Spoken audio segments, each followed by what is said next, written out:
Sir అది చాలా పెద్ద నేరం. ఎందుకంటే ఒక సెలబ్రిటీస్ గా ఉన్నటువంటి వ్యక్తులు కానీ, పొలిటీషియన్స్ కానీ, ఒక ఇన్ఫ్లుయెన్షియర్ గా ఉన్నటువంటి వ్యక్తులు కానీ వాళ్ళు ఒక ట్వీట్ చేశారంటే అది చాలా మంది కోట్లాది మందికి రీచ్ అవుతూ ఉంటది. అది పిల్లలు చూస్తారు, పెద్దవాళ్ళు చూస్తారు. నెటిజన్లు ఏమీని అంత తెలివి తక్కువ వాళ్ళు ఏం కాదండి. ఇప్పుడు ఆర్జీవి చెప్తానో లేకపోతే వర రవీంద్రారెడ్డి చెప్తానో అది మాకు సంబంధం లేదు, ఆ అకౌంట్ల నుంచి పడేవి అంటే ఇప్పుడు ఆర్జీవి లాంటి వ్యక్తి ప్రధాని నరేంద్ర మోదీజీ గారు కరోనా టైంలో లాక్డౌన్ అండి, ఎక్కడికక్కడ నిశ్శబ్ద వాతావరణం లాక్డౌన్ టైంలో ఎక్కడికక్కడ దీపాలు పెట్టమని ఒక సంస్కృతి సాంప్రదాయంతో పాటు దీన్ని మనకు మంచి జరగాలి మన భారతదేశంతో పాటు ప్రపంచ శాంతి కోసం ఆయన ప్రతి ఇంట్లో దీపాలు పెట్టమంటే చిన్న పిల్లలు కూడా దీపాలు పెట్టారు. ఆ రోజు ఆర్జీవి లాంటి వ్యక్తి అకౌంట్ చూడండి, సిగరెట్ వెలిగించుకుంటూ లైటర్ తో సిగరెట్ వెలిగించుకున్నాడండి ఆ టైంకి. అది ట్వీట్ వచ్చింది ఆ రోజు. చూసినప్పుడు అది చాలా మంది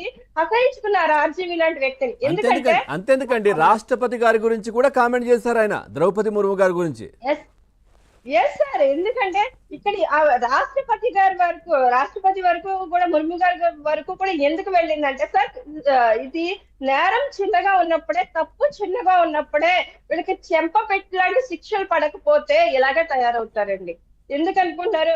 ఒక ఐద్వా నాయకురాలు మాట్లాడుతుంటే ఈయన తీసేటువంటి దట్టి పిక్చర్స్, చెత్త పిక్చర్స్ ఎలాగుంటాయో, సొసైటీని ఎంత నాశనం చేస్తాయో ప్రతి ఒక్కరికి తెలుసు. ప్రేక్షకులు అనే వాళ్ళు ప్రతి ఒక్కరికి తెలుసు. కాబట్టి ఆ రోజు ఒక ఛానల్ పేరు నేను చెప్పట్లేదు, ఆ ఛానల్లో మాట్లాడుతుంటే ఒక మహిళా నాయకురాలు, ఒక ఐద్వా నాయకురాల్ని ఇదే రామ్ గోపాల్ వర్మ ఏమన్నాడండి, నీతో కూడా ఇలాంటి సినిమాలు తీస్తారని చెప్పాడు సార్. ఆ రోజే టీవీలు చూస్తున్న ప్రతి ఒక్కరు కూడా ఆ ఛానల్ మీద ఉమ్మేశారు, అలాగే ఆర్జీవీ మీద కూడా ఉమ్మేశారు. ఎందుకు అనుకుంటున్నారు అంటే ఆ రోజే ఆర్జీవీని తీసుకెళ్లి లాక్కెళ్లి జైల్లో పడేస్తుంటే ఈ రోజు వ్యవస్థ ఇంత నాశనం అయిపోయేది కాదు.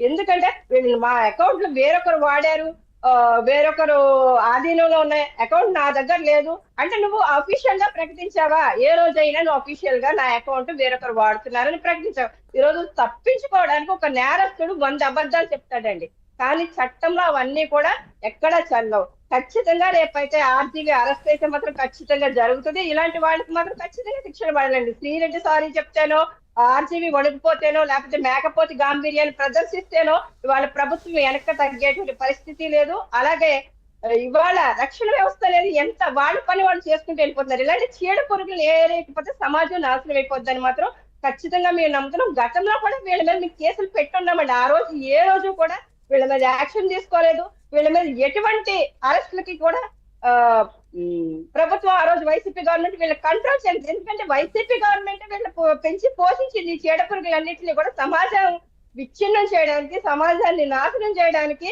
పెంచి ఒక రాక్షస గణాన్ని తయారు చేసింది ఇవాళ వైసీపీ గవర్నమెంట్. కానీ వాళ్ళైతే మాత్రం ఖచ్చితంగా వీళ్ళైతే అరెస్టులు జరగాలండి. ఆ ఆర్జీవీ లాంటి వాడికి కానీ, శ్రీరెడ్డి లాంటి వాళ్ళని కానీ ఈడ్చుకొచ్చి జైల్లో పడిసి వీళ్ళకి మామూలు శిక్షలు సరిపోవు. పబ్లిక్ అందరూ కూడా తెలుసుకోవాలి. రేపు సోషల్ మీడియా అనేది ఉంది.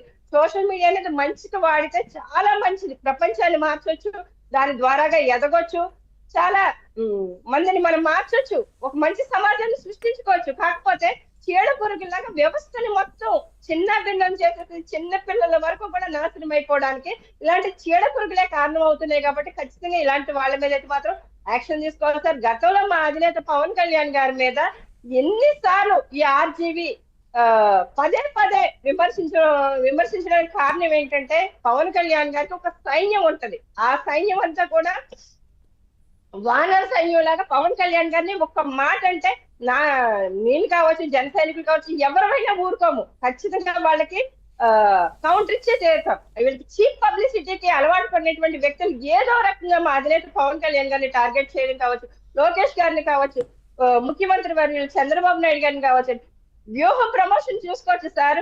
ఎలాంటి ప్రమోషన్ చేశారు వీళ్ళు? ఆర్జీవీ లాంటి వ్యక్తి ఎలాంటి ప్రమోషన్ చేశాడు?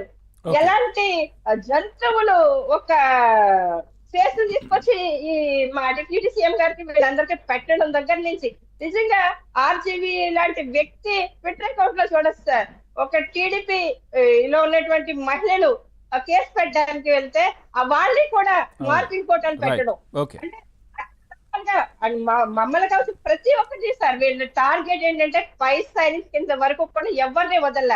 వీళ్ళు వైసీపీ కార్యకర్తలని వాళ్ళు పెట్టే కామెంట్ చూడాలి సార్. కామెంట్లు చూస్తే కనుక నిజంగా వాళ్ళు మా మెసెంజర్ కు పెట్టేటువంటి కామెంట్స్ కావచ్చు, అవి కొన్ని స్క్రీన్ షాట్స్ బయట పెట్టలేము. ఎందుకంటే వీళ్ళ దిగజారినంత నీచమైనటువంటి స్థాయికి మేము దిగజారలేము. ఎందుకంటే సాంప్రదాయం కట్టుబాట్లను గౌరవించేటువంటి వ్యక్తులుగా వాటిని పెట్టిన మాల మేము కుమ్ములిపోవడం తప్ప ఎప్పుడు వాటిని కూడా బయటకు షేర్ చేయలేదు. రైట్ అండి. ఎంతమంది జన సైనికులు కానీ నాయకులు కానీ అడిగినప్పటికీ కూడా పర్సనల్ గా మేము చూపించింది మా ఫ్యామిలీ Okay. వరకు మా ఫ్రెండ్స్ సర్కిల్ లో మేము చూపించడం తప్ప అవి బయటికి సర్క్యులేట్ చేయలేదు సార్. అంటే వీళ్ళు ఎంత అసహ్యకరమైన ఒక వాయిస్ గట్టిగా వినిపిస్తుంది అంటే ఆ గళాన్ని ఎలా నొక్కేయాలి, ఆ గళాన్ని ఎలా చంపేయాలి అనేటువంటి ఒక వ్యూహం, అంటే ఒక రాక్షస వ్యూహం అండి. వైసీపీ నాయకులు ఒక రాక్షస వ్యూహం తప్ప వేరే ఏమీ లేదు. వాళ్ళ ట్విట్టర్ అకౌంట్స్ చూసుకోవచ్చు, రైట్ వాళ్ళ రైట్ ఎక్స్ట్రా రైట్. ఓకే చూసుకోవచ్చండి. Okay right.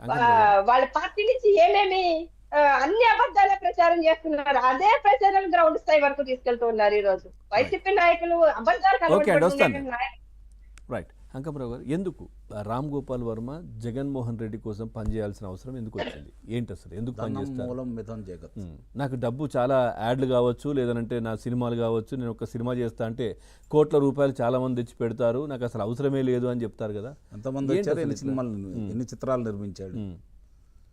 ఈ గత 5 సంవత్సరాల్లో ఎంతమంది నిర్మాతలు ఆయన దగ్గరికి వచ్చి ఎన్ని చిత్రాలు నిర్మించాడు ఒకసారి మీరు చూస్తే ఆయన ఏం మాట్లాడాడో అందులో నిజం ఎంత ఉందో మీకు అర్థమవుతుంది కదా. ధనం కోసం తప్ప మరి మిగిలింది ఏమీ కాదు కదా. అతను తన గొప్పగా ఊహించుకున్నాడు. జగన్మోహన్ రెడ్డి గారు శిలలు అంటే శాశ్వతంగా ఉంటాయి కదా,